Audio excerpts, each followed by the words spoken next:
Hello, my name is Terah Cox. I am a third-year healthcare management student from the beautiful city of Rockledge, Florida, and I attend Florida Agricultural and Mechanical University.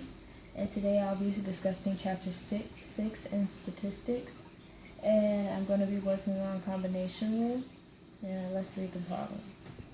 A quiz consists of 10 multiple choice questions, each with 5 possible answers, one of which is correct. To pass the quiz, a student must get 60% or better on the quiz. If a student randomly guesses, what is the probability that the student will pass the quiz? So it says a quiz consists of 10 multiple choice questions. So we know our N is going to be 10. And then it says each with 5 possible answers, one of which is correct. So if we have 5 possible answers and only one is correct, our probability is going to be 1 out of 5. And then it says, to pass the quiz, a student must get 60% or better on the quiz. So if a student must get 60% or better on the quiz, and there's 10 questions, that means they have to get at least 6 to 10 to get 60% or better. So we're going to write our answer. Like I said, these are the numbers you're going to have to get in order to get a 60% or better on the quiz.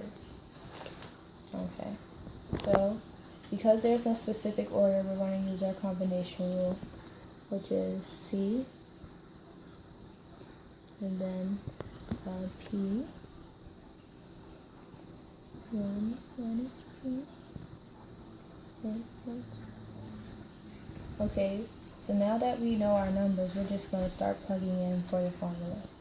We know that our N is 10. So, and then we know that our X is going to be 6 because you want to get 60% or better, and there's 10 questions. So we're going to write 6. And then our probability is 1 out of 5, and that's our P. So we're going to put 1 out of 5. And like I said, we know our X, which is 6. In parentheses, 1 minus P, which is 1 out of 5. And then our N is 10, and our X is 6.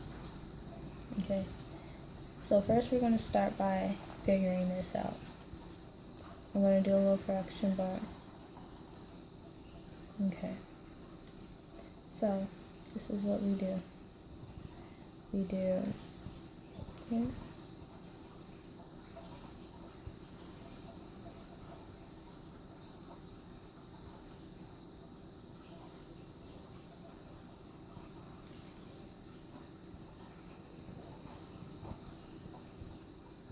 Now the reason I stopped at 6 instead of going all the way to 1 is because there's a 6 down here. So we're going to cancel these out. Okay. And then we're going to 10 minus 6 equals 4. So now I'm just going to rewrite it. 10, 9, 8, 7, and 4. And then we know that the combination for 4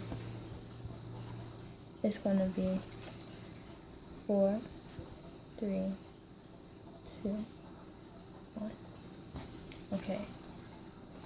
So these exclamation marks pretty much mean that you just multiply. So 10 times 9 times 8 times 7 will give us 5,040. And then 4 times 3 times 2 times 1 gives us 24. Now I'm going to divide these two numbers to get a whole number.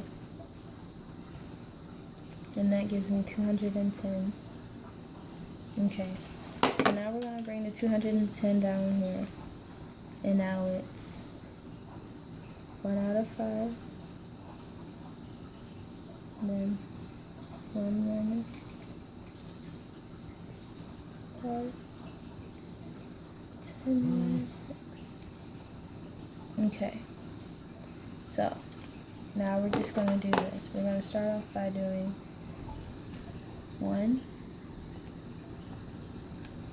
out of 5 to the 6th power. is 0.000064. And then we can do 10 minus 6, which is 4. And then 1 minus 1 out of 5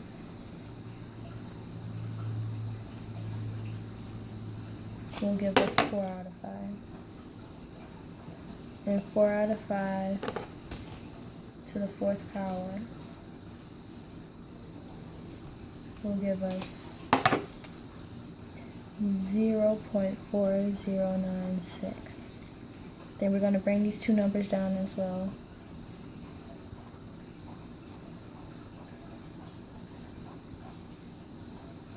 And then we're going to multiply them all.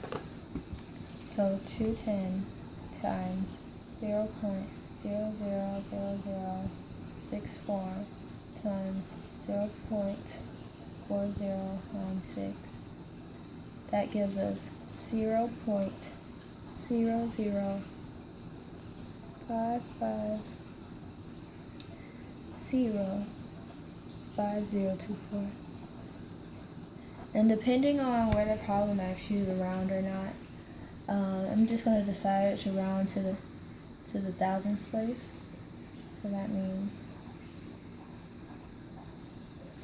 and this is your answer, 0.006. I hope that helps, guys.